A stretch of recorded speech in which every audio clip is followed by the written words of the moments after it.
श्रवण, मनन, निध्यासन। पहली स्टेज है श्रवण, सुनना। दूसरी स्टेज है मनन, उसके ऊपर मनन करना, चिंतन करना, र्यूमिनेट करना, उसके ऊपर कंटेम्पलेट करना। कंटेम्पलेशन ऐसे ही है जैसे फूड को हम डाइजेस्ट करते हैं, फिर एब्जॉर्ब करते हैं। तो फिर निध्यासन, उसमें स्थित हो जाना।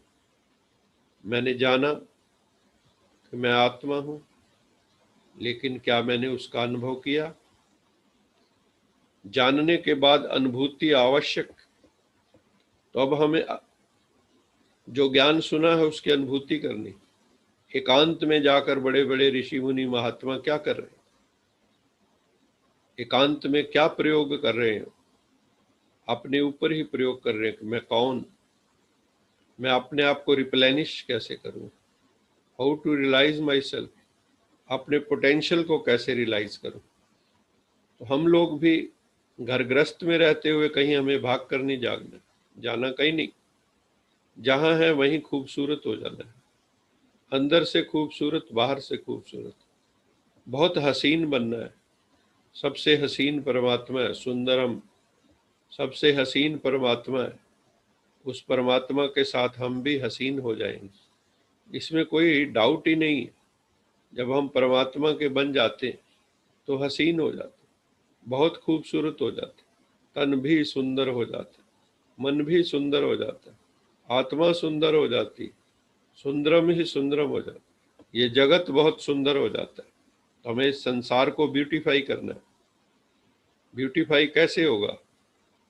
हमने बहुत बिगाड़ दिया है, बहुत इसको करप्ट कर दिया है, पॉल्यूट कर दिया है इस संसार को हमने।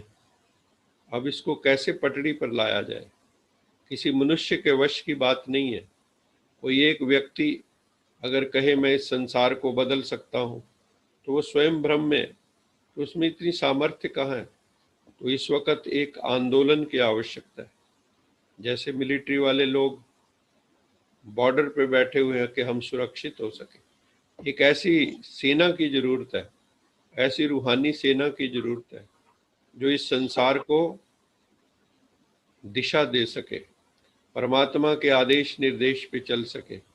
कुछ ऐसी त्यागी आत्माओं की जरूरत है, वैरागी आत्माओं की जरूरत है, तपस्वियों की जरूरत है। बाकी तो मेजॉरिटी तो अपने घर गृहस्थ के कामों में लगे हुए हैं। वो तो बस इतना ही है कि अपने एक दो बच्चों को पाल लिया, रोजी रोटी कमा ली, इससे बाहर हम नहीं निकलते, उसी में हमारी जिंदगी खप जाती।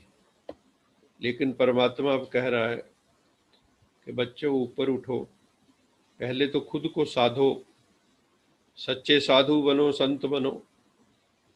केवल साधु संत पूजने के लायक नहीं है, तुम भी तो साधु संत बनो, तुम भी तो तपस्या करो, तपस्वी बनो, वैरागी बनो। ये कुछ लोगों को बनाकर उनकी पूजा करना तो बड़ा आसान है। माताएं किसी भी महात्मा को घर पे लाके खाना खिलवा देती हैं, माथा टेक देती हैं, लेकिन अगर उनका पुत्र बनना चाहे सन्यासी, उनका पुत्र बनना चाहे वैरागी, उनका पुत्र कहे मैंने समाज की सेवा करनी है, तो कोई माता तैयार नहीं होती है। लेकिन दूसरों के पुत्रों की पूजा करने को तैयार है, दूसरों की पुत्रियों की पूजा करने को तैयार है। तो परमात्मा आके कह रहा है कि जैसे गुरु गोविंद सिंह ने एक दिन आवाहन किया था कि मुझे शूरवीर चाहिए, मुर्दा नहीं चाहिए, क्योंकि सारी कौम सोई पड़ी थी। इसलिए वहां सिंबलिज्म भी दिखाया कि उनकी गर्दनें पर बदल दी और उनमें शूरवीरता के संस्कार भर दिए। तो आज फिर उस चीज की जरूरत है। हमें स्पिरिचुअल आर्मी चाहिए। इस वक्त वर्ल्ड को स्पिरिचुअल आर्मी की जरूरत है। ऐसी स्पिरिचुअल आर्मी जो इस संसार को बुराइयों से मुक्त कर सके। वो हम मिलेंगे, आप मिलेंगे, कारवां बनेगा।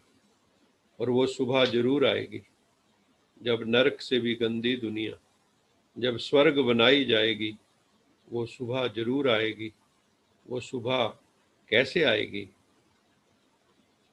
वो सुबह हमारे आपके प्रयास से आएगी, ईमानदारी से। अगर ऑनेस्टली, विद ऑनेस्टी हम पुरुषार्थ करेंगे स्वयं को रेक्टिफाई करने का, बुराइयों से दूर होने का, वासनाओं कामनाओं से ऊपर उठने का, अपनी आत्मा को सबल बनाने का, विल पावर को स्ट्रांग बनाने का, स्पिरिचुअली एलिवेट होने का, एनलाइटन होने का, अगर हम पुरुषार्थ करेंगे, मेहनत करेंगे, तो क्या नहीं हो सकता?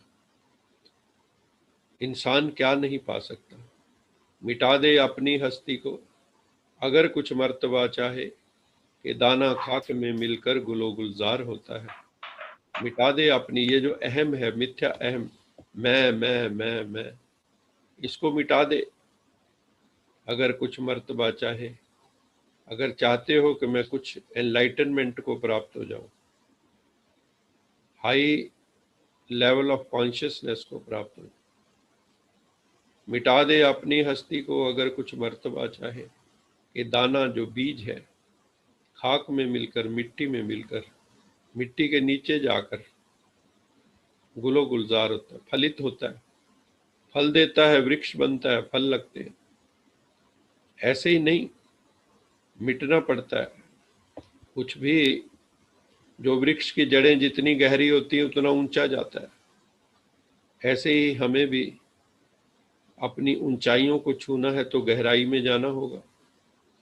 तो परमात्मा हमें वही सिखा रहा है।